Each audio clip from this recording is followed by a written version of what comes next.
It's the Royal Oak Show with Carlo Ginotti. Tonight, highlights from our first two seasons. And now, Carlo Ginotti!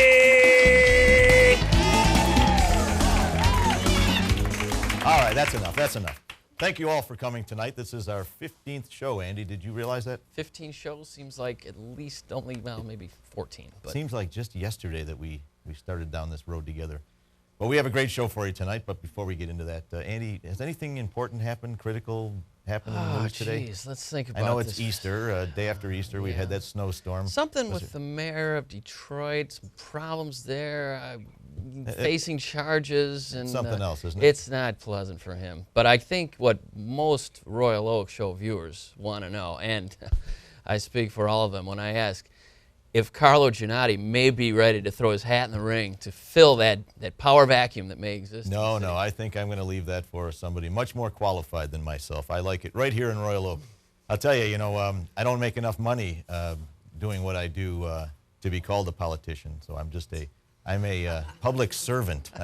And Commissioner Drinkwine will tell you more about that when he comes out. Yes, I'm sure. He told me a little bit off camera, in fact.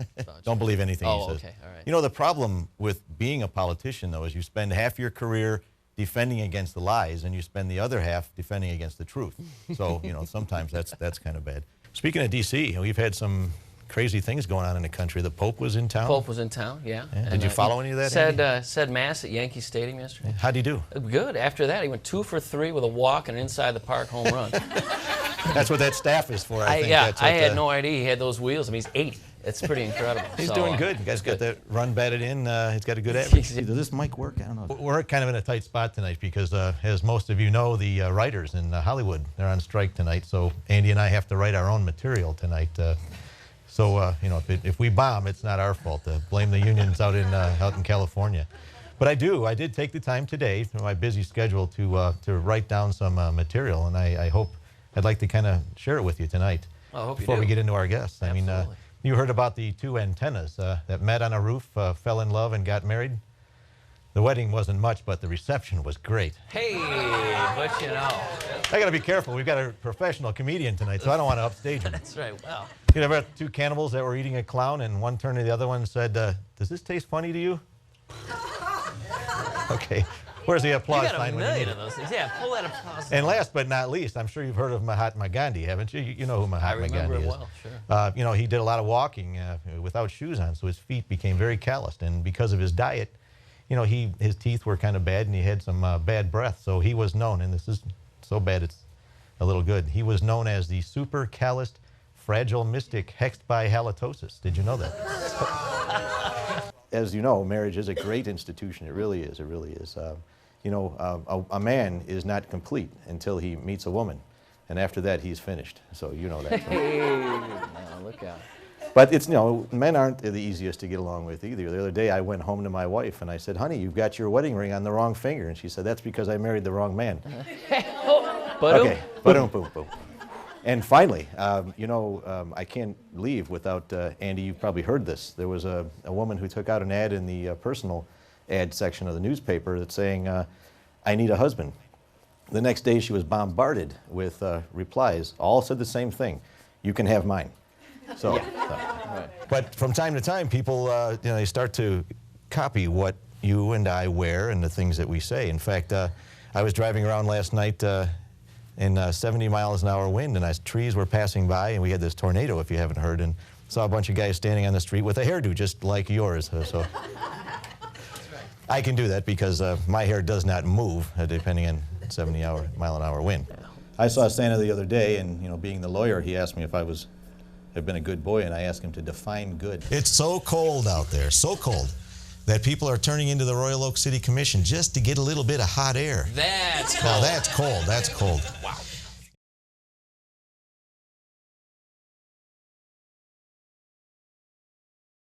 Now, your acting career, does it have any high points would there No, any thing that we would recognize you in? the high point of my acting career, I have shared the stage with 6 of my 8 kids. So that's a pleasure. But you know, when you're a stage carpenter, they always throw you biscuits, you know, and you work all hard building the set. You want to be on stage, sure. Well, so they give us what we call the spear carrier role.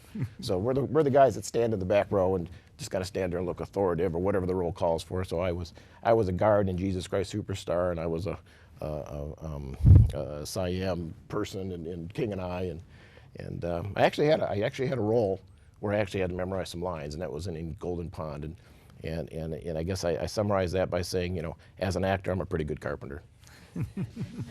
Well, I think you're being quite humble because as we go on and we have the ability to show different excerpts from our plays, we have a large library there. I understand that in your role as a sword bearer, or the sword bearer, you had a particular incident that occurred on stage. You're talking about the night I fell asleep on stage? Yeah, that was the one.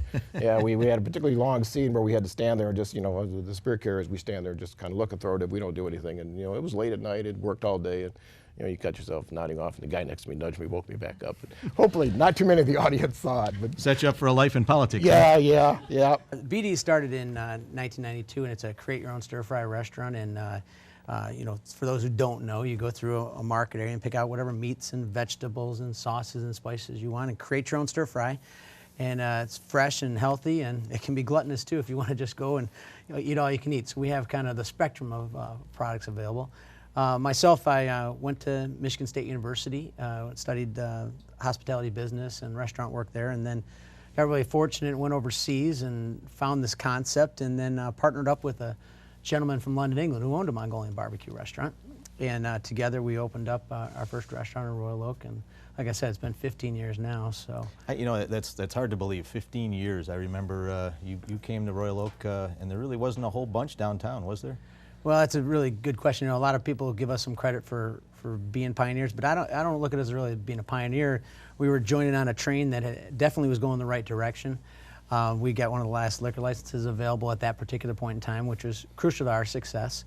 And this show is not about just alcohol. Alcohol is a part of our experience at BD's. But you know, it was a critical thing. We like to have a lively environment that's complemented with libations. And you know, what happened was there's a lot of restaurants that were opening up around the same time as us. And Royal Oak was hot in the 90s. I mean, it was a place to go. Other than just shooting weddings, as you say, you've photographed, I think, John Travolta, Tim Allen, you've photographed Congressman Dingell. Mm-hmm. I was actually, not to interrupt you, No, go ahead, because I'm dying here. I was supposed to shoot John Travolta, Tim Allen, Martin Lawrence. They have a new movie that just came out, and I got a call to shoot their press release when they came into Detroit for the 30th of last month, but I was in Hawaii shooting a wedding, so I had to back out on that job, which I'm a big John Travolta fan, so that was kind of tough.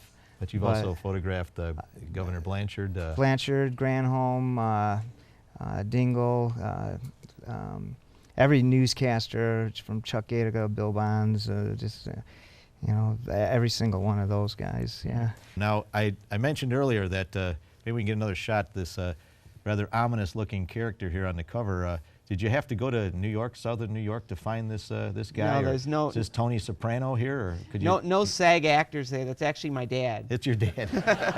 So there's an ironic twist in that that he would be the effigy of the big boss man. This is a medium with an acrylic, or yes, describe it for us a little bit. I knew more about it's it than I acrylic thought. on canvas, and in fact, I have something for you today that is an example of that work, and I have it. Just happen to have it right here. Boy, what a surprise! Wow, this is a great surprise. Looks just like me. Thank you very much. Oh, thank you very much. Yeah, right. I appreciate it. Thank you very much. You're very welcome. Mm-hmm. Oh, thank you. That's a great surprise. He was an inspiration, you know. Yeah. Right. Many people say that what about me. So right, yeah. I would imagine that when you were looking to make the move and perhaps come to another school district, that there were things about Royal Oak that attracted you to this area. What were some of those things? Restaurants. Restaurants. Yeah, no doubt about it. Well, that's why we keep bringing restaurants in, so we don't lose you then. So. Just the entire scene. When I went to the downtown area in Royal Oak and my family, we were wowed by the fact that was #1, about 8 city blocks long, because we were used to 2 blocks long in Clare, Michigan. That you had a Barnes & Noble anchored at the end of the street, and again, restaurants and more restaurants, and just a lot of activity that surrounded it, and just that far away from the core of Detroit, so it was very attractive for us. And I hope they took you for a little walk before you came in here. Did they let you run around outside for a little while? A little break. He's Okay. potty trained. Okay. I don't have to bring out a newspaper or anything, do I? No. Well, McGruff, everyone knows you, of course. You are the crime-fighting dog. The gentleman, the handsome gentleman seated to your right, people may not know him. Of course, we have the pleasure of knowing him as Officer Frazier from the Royal Oak Police Department. Mike, what brings you and McGruff here tonight? Well, we wanted to come by and talk about some of the upcoming things we have and discuss some of the things going on with the police department and maybe answer a few questions for the people out there that they might have as far as criminal trends or things like that going on in Royal Oak. Well, did you have to take special training to be able to communicate with McGruff the way you do so well? Not necessarily special training. We kind of have a vibe going. Do you? And, it's a human canine sort of thing? Yeah. Yeah. McGruff, how do you like working with Officer Frazier? He's the best, that's for sure. I opened up so to speak, that you were coming in from Vegas. Is it true what they say about Vegas? What happens out there stays out there? I travel everywhere. What happens wherever I go stays wherever I go. So we won't be... It's not just Vegas. One of the reasons that we have you on the show is you have basically started this little website called RoyalOakSoundoff.com. Yeah. That's created quite a buzz and a stir among the local communities. Tell us a little bit about it. And I want to make sure I get everything in, so our time is kind of limited. But tell us a little bit about what it is. Well, back in April, I was reading the Daily Tribune every day, and I noticed that, especially with certain issues, millages and all that, it would take a long time to get points back and forth. People would argue in the newspaper. You were lucky to see a 3-step argument in a period of 1 month. So I said, there's got to be a better way for Royal Oakers to communicate. So I made the website. I created it from scratch. It still created every little bit of the website I made myself. I didn't get any other packages or anything. We'll put it out there, and not long it really hit, and everybody started watching it. Where are you heading out after tonight? You got to make some more toys? Oh, well, we're going to Wisconsin, and then we're going to the North Pole. Okay, Wisconsin. There's something happening in Wisconsin? Yeah. Okay, well, you probably don't want to talk about it, huh? Well, it's probably a secret? It's a secret. It's another surprise. Okay. Yeah. Tonight is filled with surprises, Santa Claus. Absolutely. So mainly, have the boys and girls of Royal Oak, on the whole, been very good this year? The boys and girls in Royal Oak have been especially good this year. Santa's proud of them. And they've been paying attention to their moms and dads and helping out and doing all the things they're supposed to do. Though once in a while they leave toys out occasionally. In fact, last year I tripped over a couple visiting a few houses. We corrected that at the Ginotti household. Sorry about the skateboard I was on. That's quite all right. You didn't. I got a letter from your lawyer the next day. So. And you have a very famous neighbor, I understand. Is that the commissioner? I understand. I moved in on the street where Commissioner Anderjack lives. That's all right. So now I'm really under scrutiny. He's going to watch you all the time. Does he take care of his house? It looks, yes, but I had to get that in there. It looks very good, okay, very good. All right. But I recently did the big idea. That's what I wanted to get to. You were with Danny Deutsch, of course, right? Is that right? Right. And Danny Deutsch is a really big, charismatic TV star, but nothing. Nothing like Andy. Nothing like you. Nothing She's coming like on you. again. I'm telling you. No, you get better food here. See, was I lying about the Dolly's Pizza? Right. Better makeup. Better makeup. Well, no, the makeup's pretty good there, but really good makeup here. So, what do you do when you get on the Danny Deutsch show? I mean, how does it compare with some of the other things that you've done? Is it another surreal moment? It was a surreal moment. You know, he doesn't talk to you at all before you go on. So people always ask me, what's he like? The 8 minutes I had on the air with him was the only time I talked to him. And he's very, very intense, very in the zone. I don't know, are you really... Intense and in the zone? Yeah, no. Are you really... Ask anybody. Did you I'm really lucky study? I get up in the morning. Did you study my book? Yes, I read it from cover to cover. And the questions you sent me, I memerized them. Yeah, so it was really I've done the Mitch Albom show too, and he's another person that's very in the zone, very focused. Yeah, so I really like this because this feels really. Now, not that it's not great to be on those shows because this feels really comfortable. I just feel like Andy and I like to keep it kind of down home. We're You have the distinction of having a house that has its own name. Yes. The McDowell House. Yes. It's like the Ginotti House, but. Yeah. On page 129, you're going to see a picture of the McDowell House, which is the home that Ruth lives in. And as we are speaking, it is going through the process of becoming a historical designation. Is that correct?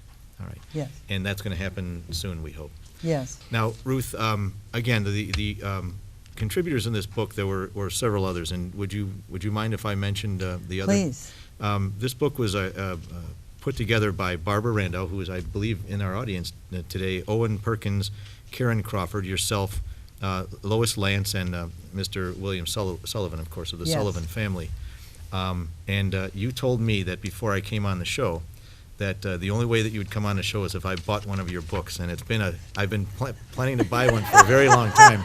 So I'll tell you what, can I keep this book? You can have that book as and long you can as have I this get check. this All right. Tell us what we've got here.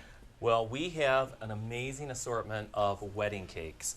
And if we start over to the left, Andy is featuring the Royal Oak cake. Before we get into the Royal Oak cake, you know what we're going to do here? We've got Jim, who's got some treats, and that's what the audience really came for. They didn't really come to listen to us. Yeah. Jim's going to go out there and... Well, you know, Carlo, we brought what we call wedding cupcakes. It's vanilla chiffon with buttercream and white chocolate shavings. And these are rather large, but we did them so that everyone could enjoy a little bit and see how delicious buttercream and chiffon tastes. We make our own chiffon and our own buttercream, and people always say, gee, it tastes so wonderful. Well, it's because it's made with real butter. With a fly, you're skimming on top of the water and you're trying to fool the fish into believing that it's an insect of some sort? Is that? You're trying to match the hatch. You know, there's probably several thousand species of different types of insects, but you know, in Michigan, you know, if you do, you've got the stoneflies, and there are different variations from the, you know, from the creepers on up until they hatch. You've got the mayflies, where you've got your emergers, and you've got your duns and the spinners, and then they finally leave the water and fly away. Those are all different stages. And trout, I mean, they're just hungry. I mean, they're looking for a free meal. You know, it's kind of. But they're not stupid either. I mean, so you have to kind of fool them into believing that. You have to produce something that's relatively reasonably associated with what it is that, you know, their natural food is. Sometimes you can fool them with what they call stimulators, streamers, and things, to where you entice them to take them. But there's the best fishing is when you can get in the middle of a hatch. We do elections, and we have our own election law that we have to use. So what anybody else tells us, we have to go with what the law says. Well, Mary Ellen's not going to tell you, but basically you are the face of Royal Oak. I mean, when people come into City Hall, the first place... You are the face. Well, yes. You are good. This is good. I like... You are the second face of Royal Oak. So. Okay. But when people come into City Hall, and they won't be looking at my picture, we could get that hung up in City Hall. We could get that hung up, yeah. Can you handle it? Take a note, will you? But when people come into City Hall, the first place they usually go is the city clerk's office. And, and anybody who's ever been there, dog license, you get complaints from garbage pickup, you get complaints, you know, why aren't my leaves picked up? And one of the things I've always heard about you and your staff is that you, no matter how crabby people are at the window, you're always kind of patient, and you help them along I've got the way. a wonderful staff that do a wonderful job. They like working with the public, and that's the most important thing. If they don't like working for the public, they can't be there.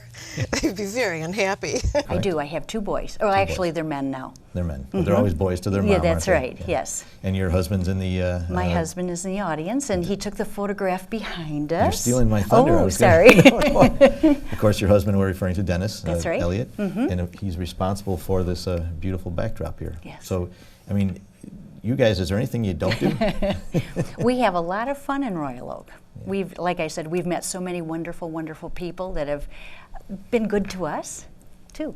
Well, that's good, and the city's been good to you, and Absolutely. yeah.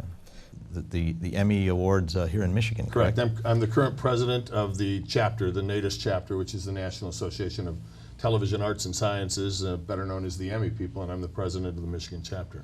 I know you really can't tell me, but I'm sure that the Royal Oak show is probably up there. And way okay, up all right.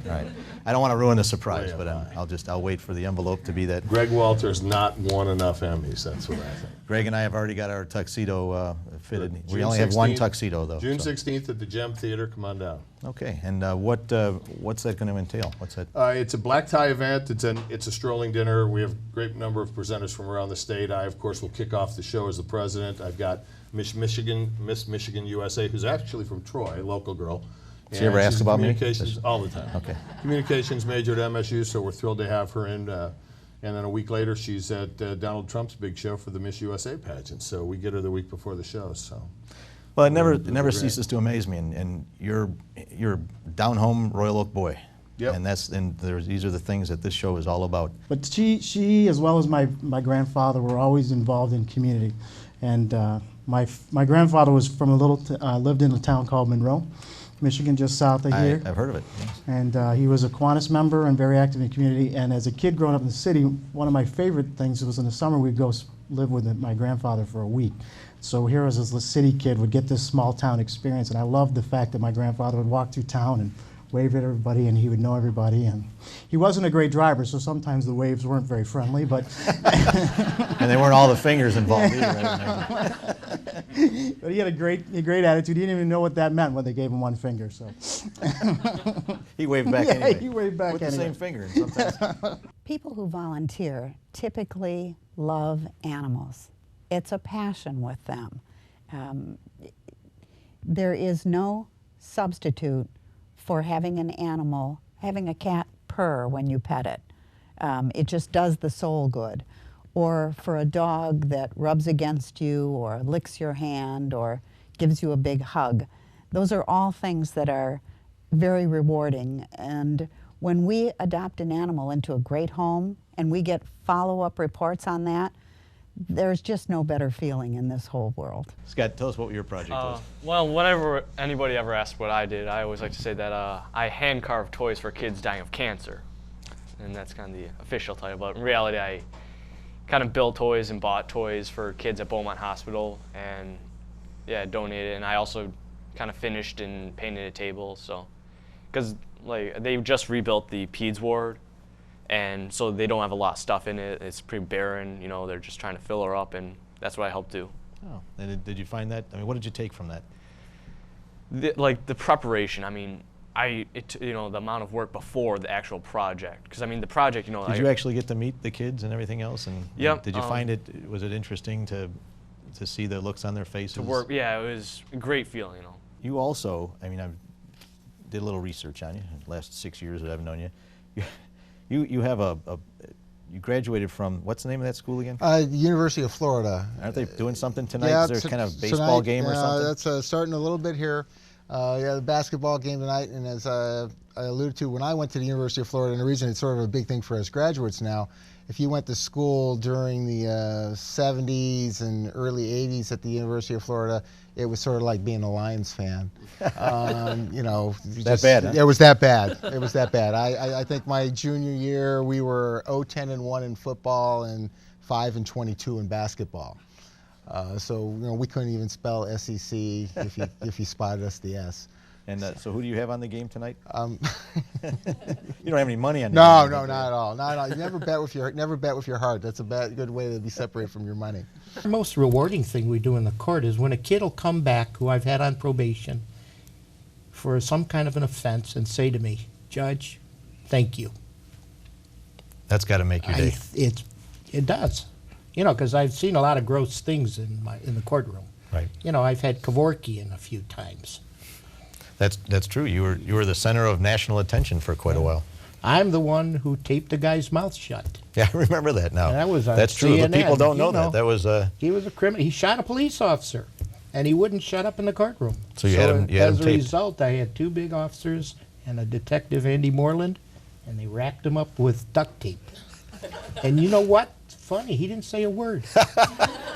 It worked. Whatever you did worked.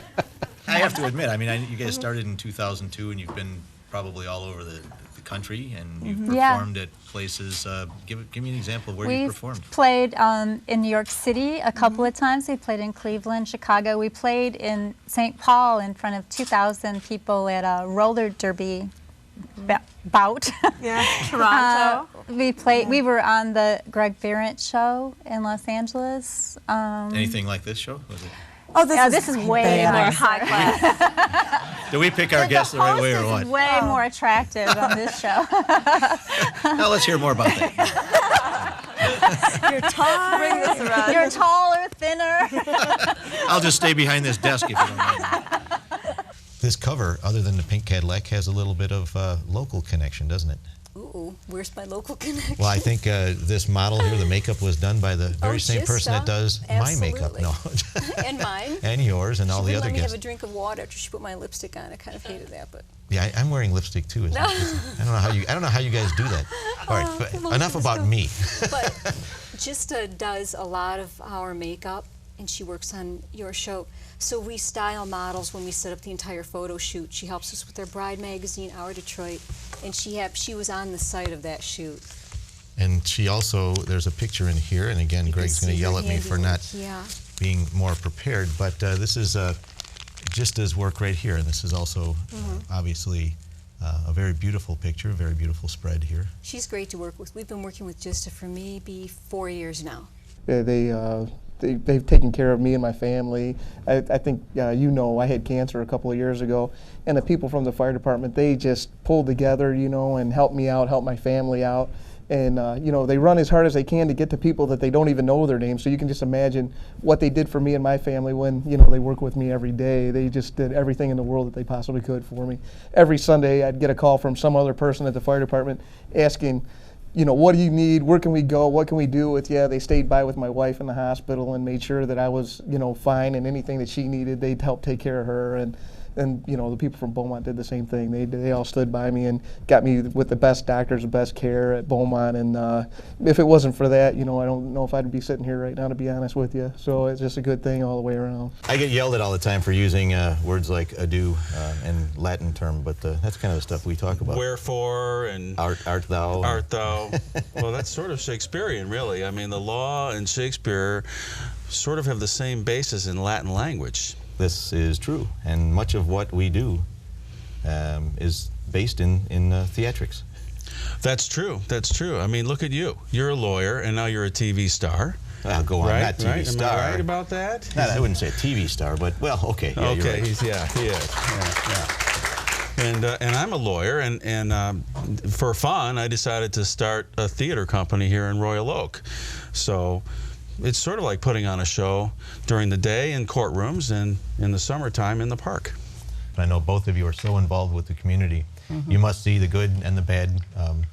Being involved with the boys club and probation and everything else, you probably One see. fella that he had too, we went to his graduation, and he's been sober for how many years? 6 years. Came in to see me the other day. And he looks great, has a job. He said, "You saved my life."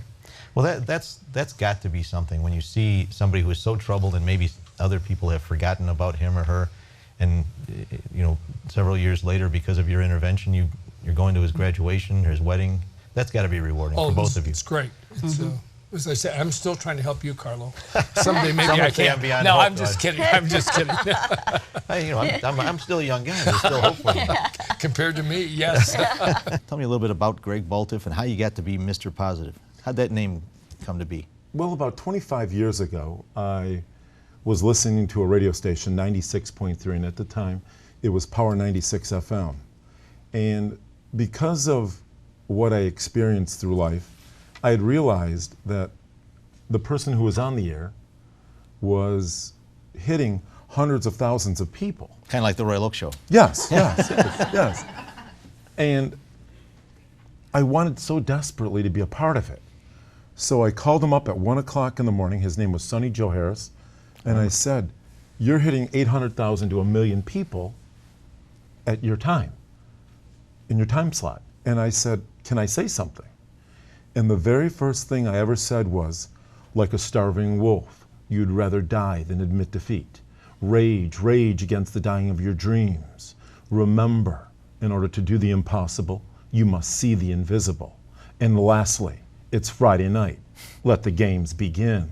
And from there, it just took off. He asked the program director, and I was on 5-6 nights a week from like 10:50 to 11:10, and it would take a couple calls, and it just, that's how it all started.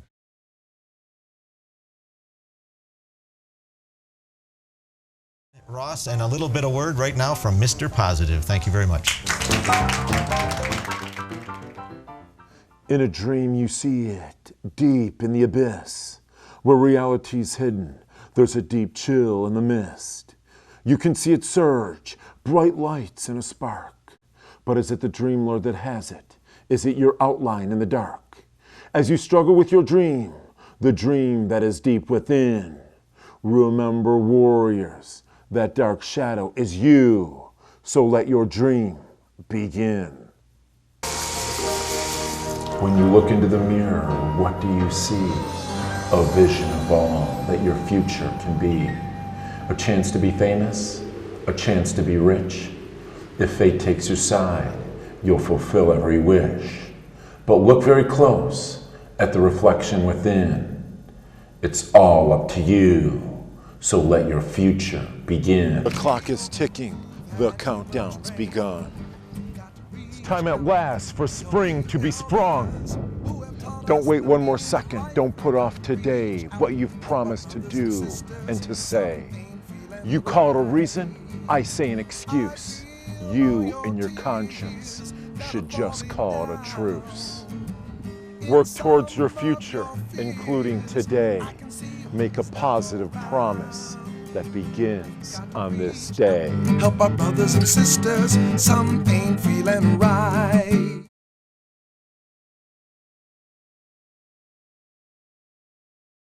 It's good to be here. I love living in Michigan. My favorite part of living in Michigan is probably the construction.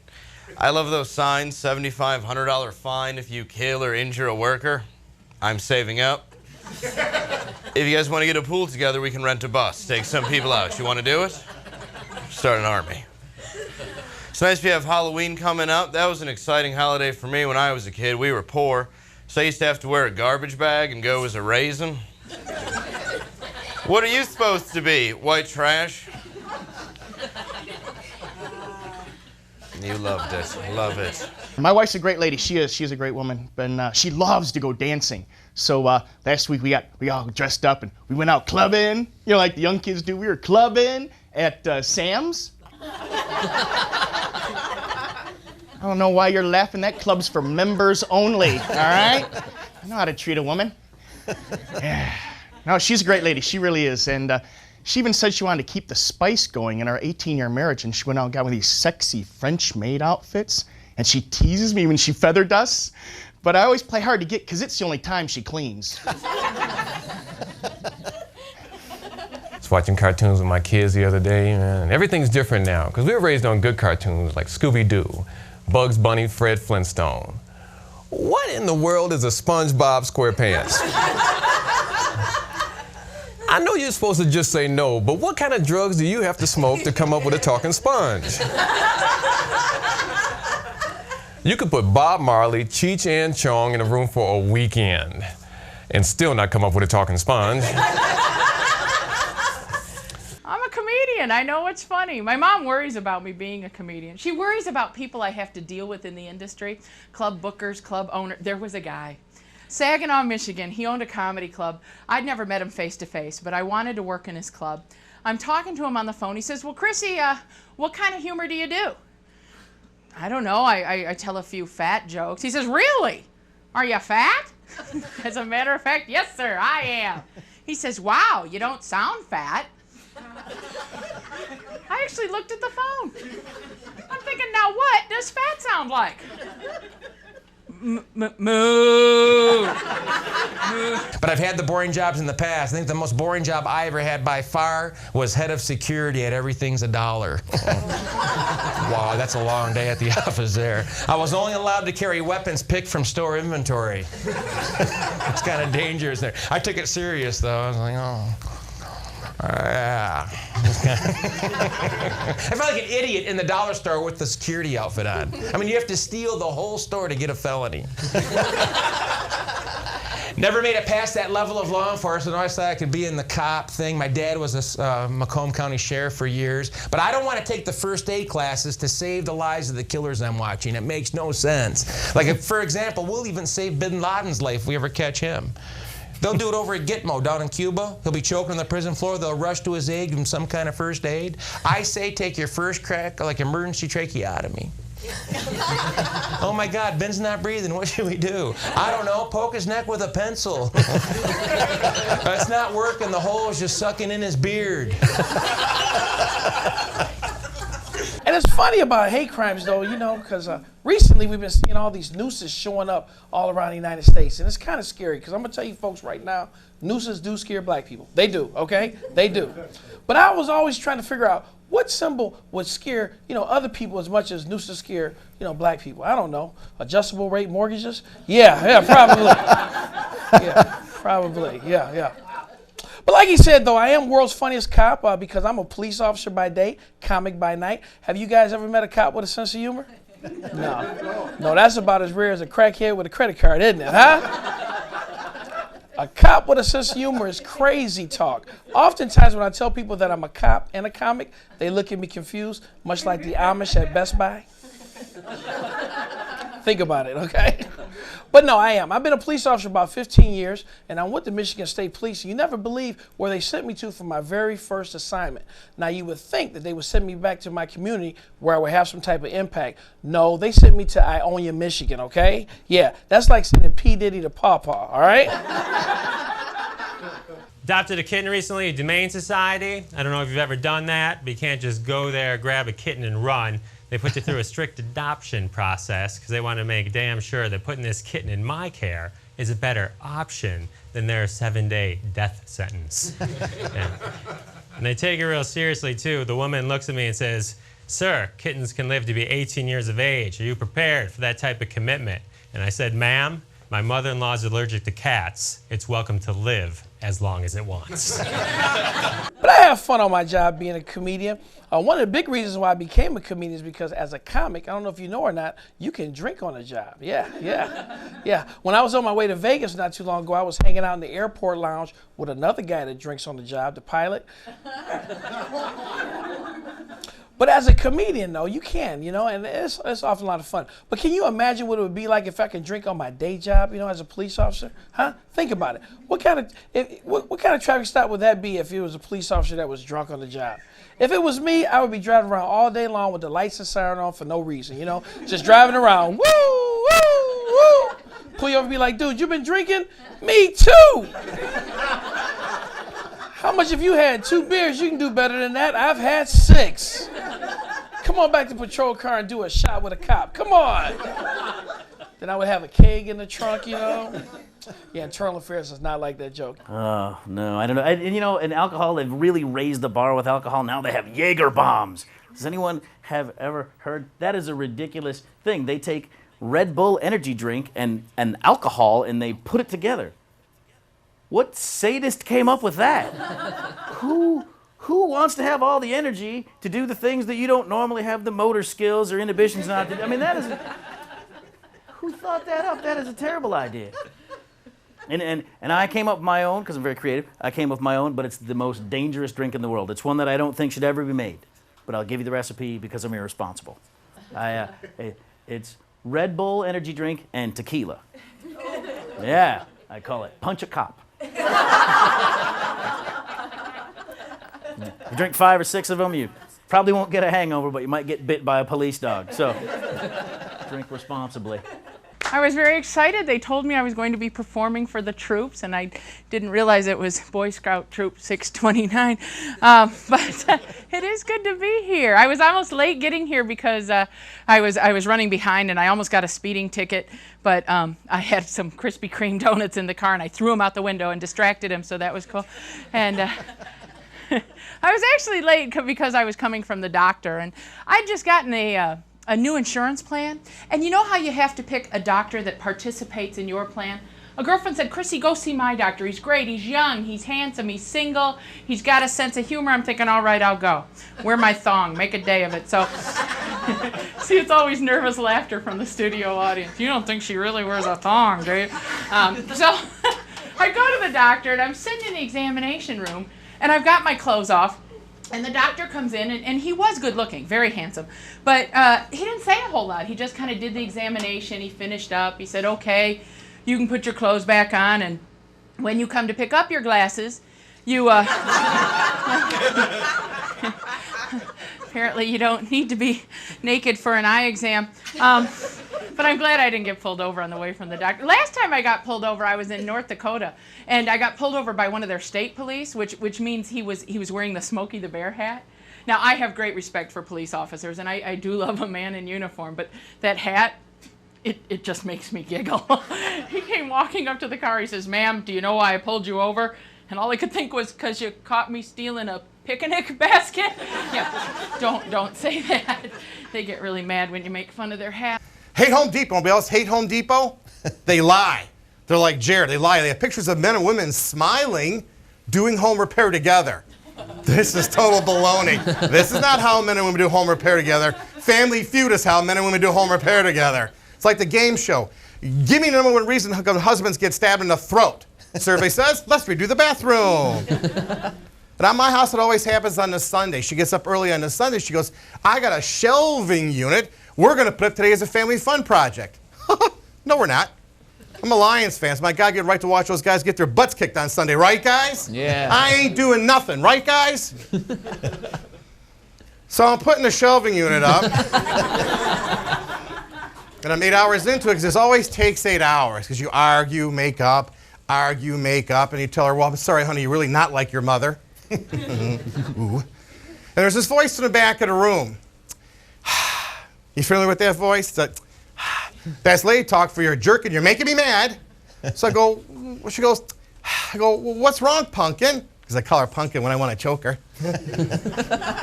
She goes, what's wrong? I go, what's wrong, pumpkin? She goes, well, I wasn't going to say anything. Okay, Helen Keller, I'll play. I wasn't going to say anything, but it's still not straight. Not straight. Straight. You want it straight? Take this crap straight back to the Orange Devils at Home Depot because I'm done. She goes, I know how you get, I know how you are. I called my dad over and he'll finish the job. Ooh. You want to do that in the Lord's Day? You want to do that? So fine, want to play a little in-law Texas Hold'em? I'm all in. So, Betty Crocker, why don't you call your mom over so she can cook something we can actually eat? Oh.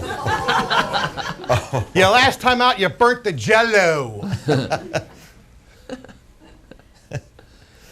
So I'm sleeping in the car. The only thing I don't like about my wife is when she goes shopping, she won't tell me how much she spends. And when I try to find out, it's like an Abbott and Costello scene. Hey, honey, how much that cost? I got it on sale. Yeah, I know, but how much was it? It's 50% off. Off what? The original price. And that was 100%. And that is twice as much. As much as what? Is what I paid. What did you pay? Half of that. Half of what? Full price. And that would be double the amount of the sale price. So I was watching the show today, and they were showing these prototypes of flying cars. Judging by the number of car accidents I see a day, I'm not sure if the human race has quite mastered ground traveling vehicles at this point. I don't know if you own a car, but mine's a piece of crap. I don't know how high above the earth I'd want to be hovering in it. I can just imagine my friend getting a call like, hey, Chris, yeah, Dave died. Oh, my God, what happened? His car stalled. Dropped like 300 feet, yeah. They don't need to build flying cars or electric cars. They don't. They need to build cars that run on the heads of oil executives. That's my theory. Gas prices are just too high, and I hate when people defend them. Like I was watching Fox News, the Bush channel, and there's this guy in there going, you know, gas is one of the cheapest liquids in this country. For example, this gallon of orange juice costs $4.19. Oh, that's flawless logic. Except for the fact that every 4 days I don't have to buy 20 gallons of orange juice. Maybe I'll carry my car runs on citrus, but until then, lower. And we actually have Bush in office. That's exciting. I like militant haters of Bush. I was hanging out with my buddy that's like that the other day, and he's like, hey, man, George Bush is just another Adolf Hitler. Like, whoa, whoa, whoa. It's not even comparable. Hitler was a great public speaker. Now, I have to tell you, my husband he's a brilliant man. He really is a very, very smart, brilliant man, and I love him to death. He is my heart. But he has what I call SSS, selective stupidity syndrome, and it will crop up at the most amazing times. Like, for example, if a light bulb burns out. This man can do virtually anything if it concerns a book, but let a light bulb burn out, and he turns all Forrest Gump on me. He'll just walk in a room and, Jenny, it's not my name, by the way. Jenny, it's awfully dark in here, Jenny. Despite the fact that my name is Connie, I will change the light bulb, and he seems mystified when it becomes brighter. He'll open the drawer sometimes, and he'll go, Jenny, not my name. Jenny, the underwear fairy must have missed us on the stop last night. I'm out of clean drawers. I'll do a load of wash. I'm a brilliant person that way. But the bad thing happened the other night when I was getting ready for bed, putting on my pajamas, and he looked at me and he said, Jenny, what? You're getting fat. Oh, no. Don't ever say that to a woman, fellas. If you ever have any hopes of getting close to her again, don't ever say that. But I tried to fix the problem. I went to the hardware store the next day. I got some dimmer switches. I figured if he couldn't see it, he couldn't complain about it. But that was the irritating thing, was that it was really the marriage itself that caused me to put on excess tonnage. I admit freely, I weigh more than I did when I got married, substantially more. But marriage causes weight gain. Virtually every married woman on this planet will gain some weight. And it's a simple scientific fact when you think about it. Single women, they come home, take a look at what's in the fridge, poke around a little bit. They go to bed. Married women come home, take a look at what's in the bed, head straight for the fridge. So, do you work for Google? Is that what I've used those directions? I'm still under the whole clap. I'm a little rattled with the whole clap thing. I'll admit right off the get-go. Were you guys a little impressed with all the clapping and everything that? Yes, I like it. It was good. I normally don't hear that much clapping when I'm. Right. Trust me. So that was good. I got to get one of them signs when and the next metal, time we go out. I tell you, those metal bleachers scream, "What's going on here?" Hey, wow, Fred Sanford's there, and you found him in the garage. It's very nice. You guys are killing me. It's cable. What do you expect? It's very eclectic, which is really something that just doesn't match. Okay? It doesn't match? I love that picture. Where'd you find that from? That's nice. I'll make a little bedspread out of it when you're done. The lady in the front row does look a little mad. She keeps saying, "Play us a song, piano man. Play us a song." And so far, we get it. You think he looks like Billy Joel? We get it. You know, he says Was it something the funny. Cliff He's Clavin? proud of it for like 2 or 3 days. He just keeps repeating it over and over again? We have to be clean. This is all I've got. We were told not You to. don't want to lose this gig? Swear. Okay. Yeah, we'd hate to not get a return And listen invite. to the yeah, exactly. We're told not to swear. So help me God. I mean, that's what we got, right? If we have any East Siders in the group, I apologize, and I want to tell you, if you don't know you're an East Sider, usually your name's on your jacket. How you doing? My name's Bob.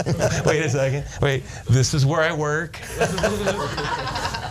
I kid the East Siders, but it's kind of funny how East and West. East Siders come to the West Side all the time to party, to hang out, to fill the bars up, but West Siders don't go to the East Side ever. They can't even go by accident.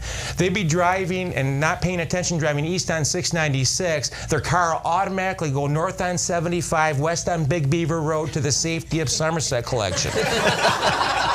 Raising kids is tough. Even babysitting is tough. Did you know you're not supposed to spank other people's kids? Whoops. Because I was raised in a time where if you got caught doing something bad enough, whoever caught you had to get you. And I had crazy neighbors, man. They would say stuff like, "Boy, I'll beat the black off of you." Which scared the mess out of me because my oldest brother is albino. I thought it worked. Ain't half too far to go with me, man. I'm figuring one good hit, play out, blue eyes, blonde hair. And good credit.